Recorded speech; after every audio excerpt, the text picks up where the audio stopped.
Welcome to my YouTube channel. आज के lecture में डिस्कस करने जा रहे हैं नीट के प्रीवियस ईयर के मोस्ट इंपॉर्टेंट एमसीक्यूज के बारे में।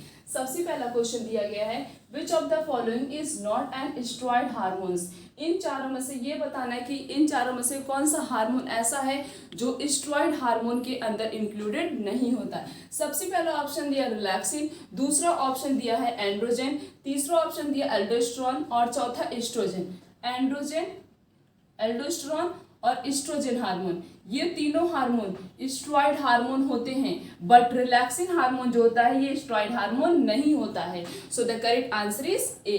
Next question is, identify from the following are hormones produced by the pituitary gland in both male and female but functional only in females. ऐसा मतलब ऐसे हार्मोन का नाम बताओ, ऐसे पिट्यूटरी हार्मोन का नाम बताओ जो मेल के अंदर भी प्रोड्यूस होता है, फीमेल के अंदर, दोनों के अंदर प्रोड्यूस होता है। मीन्स मेल भी प्रोड्यूस करता है, फीमेल, दोनों प्रोड्यूस करते हैं, बट फंक्शनल किस में होता है? ओनली इन द फीमेल, सिर्फ और सिर्फ फीमेल में वो फंक्शनल होता है। सबसे पहला ऑप्शन दिया है वासोप्रेसिन, दूसरा ऑप्शन दिया है रिलैक्सिन, तीसरा है प्रोलैक्टिन और चौथा है सोमैटोट्रोपिक हार्मोन्स। तो वासोप्रेसिन नहीं होगा और रिलैक्सिन भी नहीं होगा, सोमैटोट्रोपिक हार्मोन भी नहीं था। प्रोलैक्टिन, प्रोलैक्टिन एक ऐसा हार्मोन होता है जो पिट्यूटरी ग्लैंड से सिक्रीट होता है। सिक्रीट दोनों के अंदर भी होता है, मेल के अंदर भी होता है, फीमेल के अंदर भी होता है, बट फंक्शनल किस में होता है? Only in the female. अब इसका काम क्या होता है प्रोलैक्टिन हार्मोन का?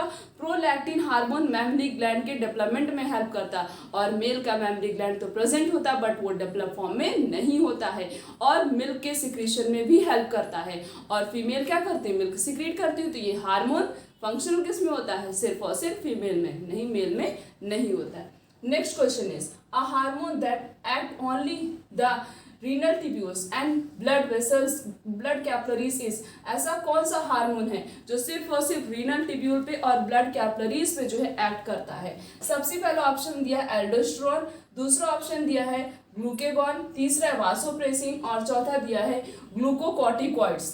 एल्डोस्टेरोन हार्मोन ऐसा हार्मोन होता है जो रीनल ट्यूब्यूल पे और ब्लड कैपिलरीज पे क्या करता है? एक्ट करता है, रीअब्जॉर्प्शन में हेल्प करता है। Next question is, ANF is a peptide hormones. ANF क्या है? पेप्टाइड हार्मोन है। सिक्रीट किससे होता है ये बताना है। ये हार्मोन जो है wall of the artery, artery की वॉल ये हार्मोन सिक्रीट करती है। किस चैप्टर का क्वेश्चन है? Chemical coordination and integration. सबसे पहला ऑप्शन दिया है गैस्ट्रोइंटेस्टाइनल ट्रैक्ट, ये नहीं होगा। दूसरा है किडनी, ये भी नहीं होगा। तीसरा है पोस्टीरियर पिट्यूटरी, ये भी नहीं होगा। मीन्स इसमें ऑप्शन ही नहीं दिया गया है, हार्ट आर्टरी का नाम ही नहीं दिया गया। तो ANF हार्मोन जो है एक प्रकार का पेप्टाइड हार्मोन है, सिक्रीट किससे होता है? आर्टरी की वॉल सिक्रीट करती है। तो उसमें से कोई भी ऑप्शन नहीं दिया गया है, तो करेक्ट आंसर कौन सा होगा? None of this, that is D option. Next question is, spermiation is the process of release of sperm from। spermiation एक ऐसा प्रोसेस होता है जिसमें क्या रिलीज होता है? स्पर्म रिलीज होता है। हमें ये बताना है कि वो स्पर्म कहाँ से रिलीज होता है। पहला ऑप्शन दिया है सेमनीफेरस ट्यूब्यूल, दूसरा ऑप्शन है वास डिफरेंस, तीसरा ऑप्शन है इपिडाइमस और चौथा प्रोस्टेट ग्लैंड। स्पर्म कहाँ से रिलीज होता है? सेमनीफेरस ट्यूब्यूल से रिलीज होता है। किससे रिलीज होता है? सेमनीफेरस ट्यूब्यूल से। सो the correct answer is A। Next question is, capacitation refers to the change in the capacitation जो होता है वो किसके चेंज को बताता है? पहला ऑप्शन है ओवम बिफोर फर्टिलाइजेशन, दूसरा ऑप्शन है ओवम आफ्टर फर्टिलाइजेशन, तीसरा ऑप्शन है स्पर्म आफ्टर फर्टिलाइजेशन, चौथा ऑप्शन है sperm before fertilization. Capacitation refers to the change in the sperm before fertilization. Fertilization के पहले स्पर्म में क्या चेंजेस क्रिएट हो रहे हैं उसे कहते हैं capacitation. So the correct answer is D. The next question is, birth control pills check ovulation in female by inhibiting the secretion of. Birth control जो पिल्स है ये क्या एक प्रकार का, ये भी बर्थ कंट्रोल मेथड होता है। ये किसको चेक करता है? ओवुलेशन को चेक करता है, स्टॉप कर देता है ओवुलेशन को, मीन्स ओवम सिक्रीट ना हो। तो वो किससे मिलकर बना हुआ होता है? कौन से हार्मोन से? पहला ऑप्शन है फॉलिकुलर स्टिमुलेटिंग हार्मोन, दूसरा ऑप्शन है ल्यूटिनाइजिंग हार्मोन्स, तीसरा है बोथ A एंड B और चौथा none of this. Birth control pills check ovulation in female by inhibiting the secretion of. अब ये बर्थ कंट्रोल पिल जो है बॉडी के अंदर, फीमेल बॉडी के अंदर अगर उसको इंसर्ट कराया गया है तो वो कौन से हार्मोन को स्टॉप कर देगा उसके सिक्रीशन को, ताकि वो ओवम को सिक्रीट ना करे, मीन्स ओवुलेशन के प्रोसेस को आगे फर्दर जो है कंटिन्यू ना करे, तो स्टॉप कर देता है inhibiting the secretion of follicular stimulating hormone and luteinizing hormones, means FSH hormone और LH हार्मोन, इसको क्या कर देता है, स्टॉप कर देता है। So the correct answer is C, both A and B are correct. Next question is, in amniocentesis the fluid is taken from. अमीनोसेंटेसिस क्या होता है, अमीनोसेंटेसिस एक ऐसी टेक्निक होती है इसमें आइडेंटिफाई किया जाता है डिजीज़ के बारे में, जेनेटिक डिजीज़ के बारे में, बट उसका मिसयूज़ किया जाता है, लोग उसका मिसयूज़ करते हैं और ये आइडेंटिफाई करते हैं कि जो अनबॉर्न बेबी है वो मेल है कि फीमेल है। तो हमें ये बताना है कि अमीनोसेंटेसिस टेक्निक में फ्लूइड कहाँ से लिया जाता है डिटर्मिनेशन करने के लिए, आइडेंटिफिकेशन करने के लिए। पहला ऑप्शन है फीटल ब्लड, क्या फीटस की ब्लड से फ्लूइड लिया जाता है। दूसरा ऑप्शन है मदर ब्लड, क्या मदर के ब्लड से फ्लूइड लिया जाता है। तीसरा ऑप्शन है बॉडी फ्लूइड फ्रॉम मदर, क्या मदर की बॉडी से कोई भी फ्लूइड लेके आइडेंटिफिकेशन की जाती है, या फ्लूइड सराउंडिंग फीटस, या जो फीटस के आसपास फ्लूइड प्रेजेंट है वो फ्लूइड लिया था।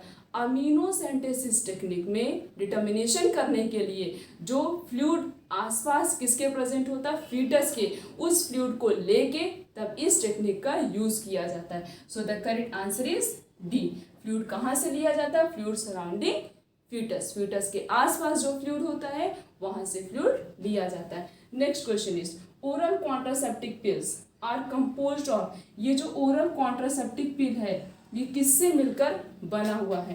पहला ऑप्शन है प्रोजेस्टेरॉन ओनली, दूसरा ऑप्शन है प्रोजेस्टेरॉन एंड एस्ट्रोजन कॉम्बिनेशन, तीसरा है प्रोजेस्टेरॉन टेस्टोस्टेरोन कॉम्बिनेशन। यहाँ पर टेस्टोस्टेरोन हार्मोन नहीं होगा क्योंकि ये टेक्निक जो है इसमें यूज़ किया जाती फीमेल में और फीमेल के पास टेस्टोस्टेरोन हार्मोन नहीं प्रेजेंट होता। तो करेक्ट आंसर कौन सा होगा, प्रोजेस्टेरॉन हार्मोन, प्रोजेस्टेरॉन और एस्ट्रोजन हार्मोन के कॉम्बिनेशन से ओरल कॉन्ट्रासेप्टिव्स को प्रिपेयर किया जाता है। करेक्ट आंसर कौन सा होगा, डी, मतलब बोथ ए भी हो सकता है और बी दोनों हो सकता है। So the correct answer is D. Next question is, which of the following pair has haploid in structure. इन चारों में से बताना है कि किसके पेयर के पास हैप्लॉइड स्ट्रक्चर प्रेजेंट होता है। हैप्लॉइड का मतलब होता है एन नंबर ऑफ स्ट्रक्चर किसके पास प्रेजेंट होता है। पहला ऑप्शन दिया antipodal cell and egg cell, दूसरा ऑप्शन है न्यूसेलस एंड एंटीपोडल सेल, तीसरा ऑप्शन है antipodal cell and megaspore mother cell, चौथा ऑप्शन है nucellus and primary endosperm nucleus. इसमें हैप्लॉइड स्ट्रक्चर क्या क्या होता है, एंटीपोडल सेल होता है और एग सेल, ये दोनों कैसे होते हैं, haploid in nature. So the correct answer is A. Next question is, when an ovary develop a fruit without fertilization, it is called. जब ओवरी जो है डायरेक्टली फ्रूट का फॉर्मेशन कर रही है बिना फर्टिलाइजेशन के, उस प्रोसेस को क्या कहते हैं। पहला ऑप्शन है पार्थिनोकार्पी, दूसरा ऑप्शन है एपोस्पोरी, तीसरा ऑप्शन है एपोगैमी, चौथा ऑप्शन है पोरोगैमी। और इसमें जब ओवरी जो है डायरेक्टली फूड में कन्वर्ट हो जा रही है बिना फर्टिलाइजेशन किए, उस प्रोसेस को कहते हैं पार्थिनोकार्पी। क्या बोलते हैं, parthenocarpy. So the correct answer is ए।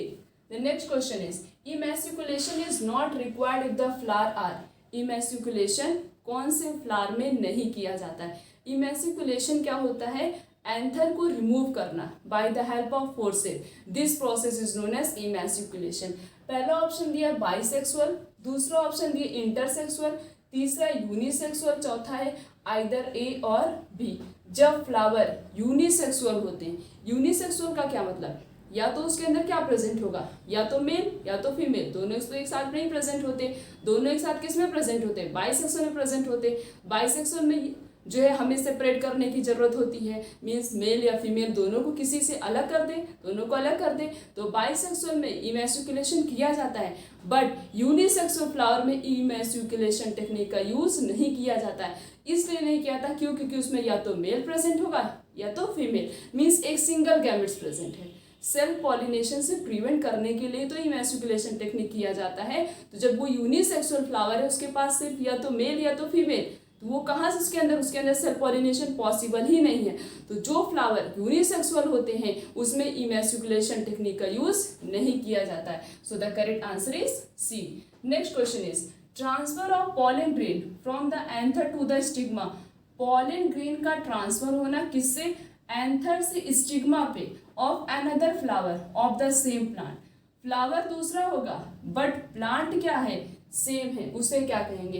पहला ऑप्शन है गिप्नोगैमी, दूसरा ऑप्शन है जीनोगैमी। जीनोगैमी में क्या होता है, transfer of pollen grain, pollen grain का ट्रांसफर होना एक प्लांट के एंथर से दूसरे प्लांट के स्टिग्मा पे। प्लांट दूसरा होगा तो ये तो नहीं पॉसिबल है क्योंकि यहाँ पे सेम प्लांट की बात की गई है। नेक्स्ट है कैरियोगैमी। कैरियो का मतलब क्या होता है, न्यूक्लियस। कैरियो का मतलब क्या होता है, न्यूक्लियस। जब न्यूक्लियस का डिवीजन होता है उसे कैरियोगैमी कहते हैं। यहाँ पे न्यूक्लियस की बात की नहीं।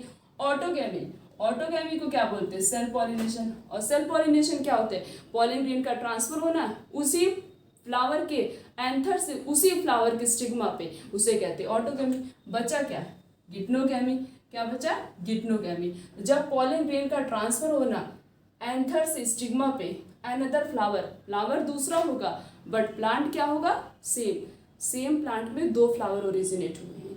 एक फ्लावर के एंथर से उसी सेम प्लांट के दूसरे फ्लावर के स्टिग्मा पे जब पॉलन का ट्रांसमिशन होगा उसे कहते हैं गिप्नोगैमी। और जीनोगैमी जब अलग अलग होंगे, मीन्स फ्लावर भी अलग प्लांट भी अलग, उसे कहते हैं जीनोगैमी। ऑटोगैमी क्या होता है, सेल्फ पॉलिनेशन।